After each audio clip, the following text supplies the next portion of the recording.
Siapa itu tadi Diki? Pak Ruslan bertanya. Istri saya Pak yang ninggalin saya sama anak saya yang saya ceritain ke Bapak. Dia datang-datang ngomong gak mau cerai sama saya, ucap Diki. Ya iyalah kan kamu sudah berubah jadi keren begini. Dianya gak mau cerai. Itu tandanya dia mata duitan. Maunya pas kamu banyak duit, contohnya kayak gini tadi, tapi kalau kamu balik kayak dulu pasti istri kamu ninggalin kamu lagi. Ucap Pak Roselan panjang lebar membuat Diki mengangguk. Gak mau saya balikan lagi sama dia Pak. Harga diri saya sudah diinjak-injak sama dia Pak. Membuat Pak Ruslan mangut-mangut. Bagus, itu baru saya suka, ucap Pak Ruslan. Ya udah sekarang gini Diki, kamu lanjut kuliah biar kamu semakin mantap, gak usah berpikir aneh-aneh, ucap Pak Ruslan lagi membuat Diki mengganggu. Niat dan tekad saya memang begitu Pak, saya mau membuktikan kepada Siti dan keluarganya kalau saya nggak serendah yang dia tuduhkan,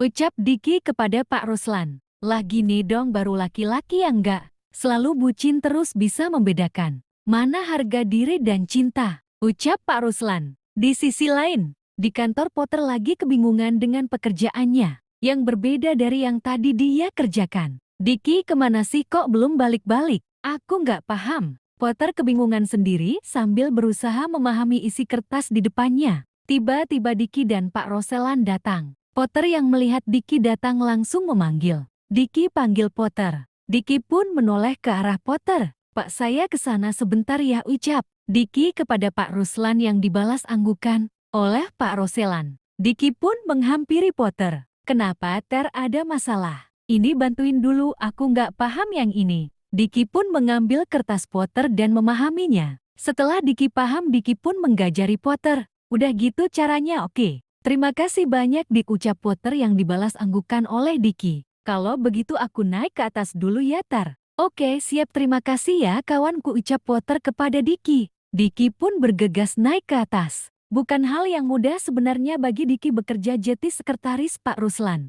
Banyak omongan dan cacian yang Diki terima dari para karyawan yang lain yang gak suka kepada Diki. Diki pun gak peduli. Namanya hidup pasti ada cobaannya. Anggap saja ini pernak-pernik kehidupan, ucap Diki dalam hati. Begitu mendengar percakapan para karyawan. Kok bisa ya tiba-tiba jadi sekretaris Pak Ruslan padahal gak kuliah, apa gak malu ya? Padahal yang kuliah belum tentu jadi sekretaris. Dia itu dianak emaskan sama Pak Ruslan padahal gak bisa apa-apa. Udah diam, entar kamu dipecat baru. Tahu rasa lu, ucap teman yang lain. Yang lagi ngomongin Diki juga. Sesampainya di ruangan Pak Ruslan, Diki meminta izin kepada Pak Ruslan untuk melihat Adi di ruangan pribadinya. Diki pun bergegas melihat Adi, ternyata putranya itu lagi tidur dan dikelilingi mainan banyak. Diki pun tersenyum dan mengusap-ngusap kepala Adit dan mencium pipi putranya.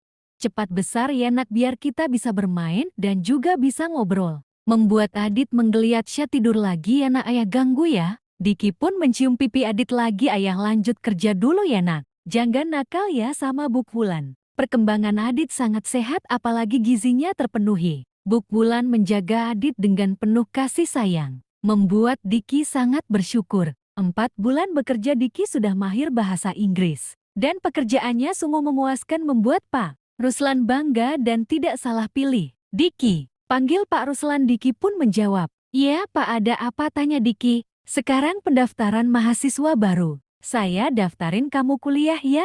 Membuat Diki kaget. Tapi Pak, udah nggak usah tapi-tapien. Kamu punya potensi, kamu harus diasah. Terus ucap Pak Roselan membuat Diki mengganggu. Tiba-tiba suara Adi terdengar membuat Diki pun menoleh. Mau kemana Buk, tanya Diki. Nggak kemana-mana, ini anak kamu bosen pingin suasana baru. Membuat Diki dan Pak Roselan terkekeh. Semakin kesini Buk Wulan semakin bahagia, nggak kayak dulu sering bersedih. Hari-harinya sekarang sudah dipenuhi dengan keberadaan Adit. Anak ayah ini mau jalan-jalan kemana nak, Diki sembari mengusap kepala Adit. Bu.